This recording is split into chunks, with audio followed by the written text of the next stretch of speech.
So we're still back to, can we describe the ability of a teacher who for a given day, all the responsibilities are remote and that person can choose to work from school or work from a remote location like home? All right, so that one, is that captured down here in this section?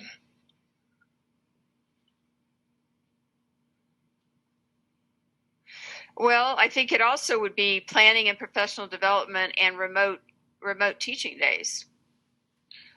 Well, a remote teaching day is described up here, and that they are allowed to work from home and or use the school building during the regular school hours and as arranged by the building administrator. Based on scheduling need. What's that mean, David?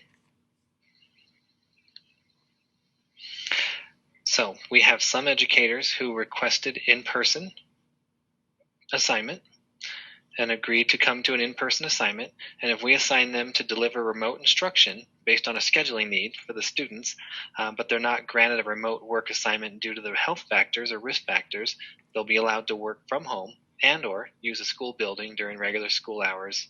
It means what you want it to mean. Well, so here's the average teacher. Let's say I'm 100% in person. I don't have any remote responsibilities once we get to in-person instruction, whenever that is. So before we get to in-person instruction, i.e. from today until September 8th, if all of my responsibilities for the day can be done virtually, I can choose to do them from home. That's what I'm looking for. These days that you're talking about are planning and professional development non-contact days. But they may also be teaching days where I'm teaching remotely all day. So can I back up just one sentence? Sure. If you take out the comma after instruction and before based on scheduling needs, that qualifier will go back to that sentence. Does that make sense? Right there. Educators assigned to deliver remote instruction based on scheduling need, comma, but not granted remote work assignments due to risk factors, comma. Okay, I think that makes sense to me. I think it works for them. So what you just described was this piece here. During planning and professional development, non-contact days, educators will be allowed to work from home and or use the school building during the regular school hours as arranged with the building administrator. That's what's happened maybe today in many cases. The only thing I need in there, David, is during planning and professional development non-contact days or 100% remote teaching days, which will occur, they can work from home. And there's a variety of situations I can imagine that would be 100% remote teaching days.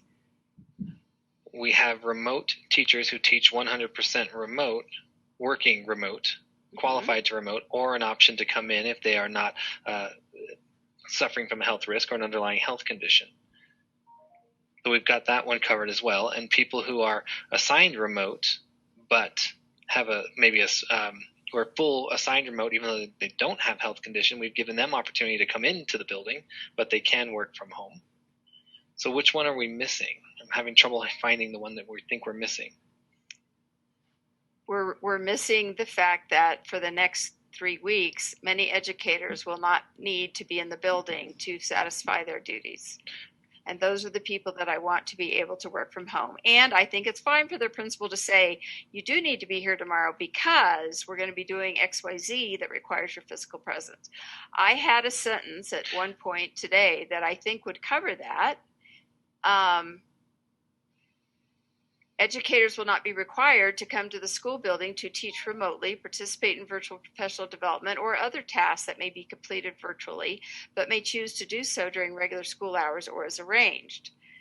And then if we want to add a sentence that says principals may require teachers to be there in person if their physical presence is needed.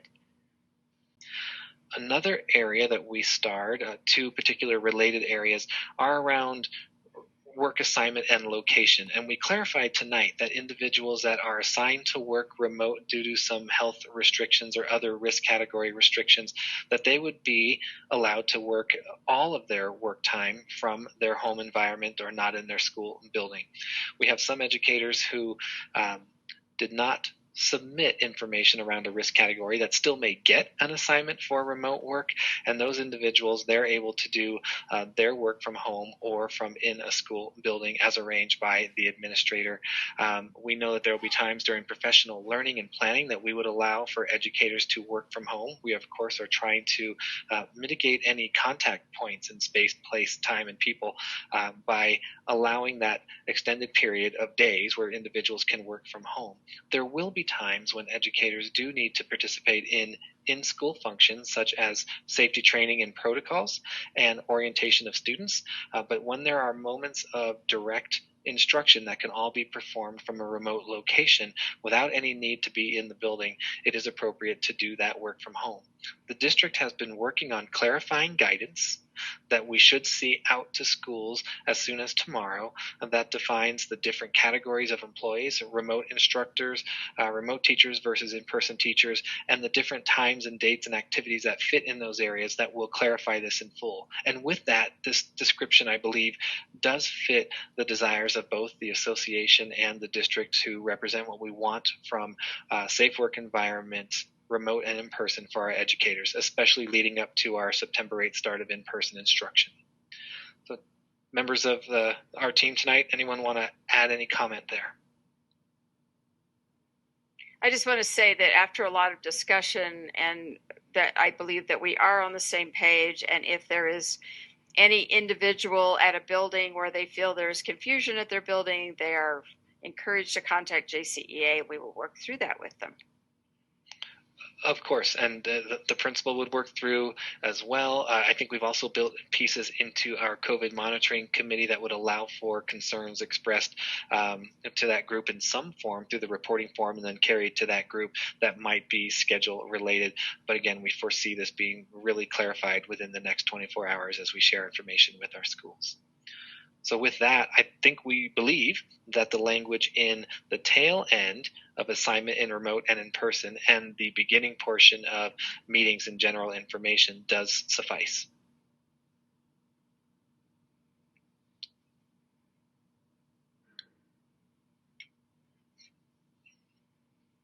Okay, so our other section that we were holding still was in regards to academics and evaluation, and we were having a robust discussion around the learning management system.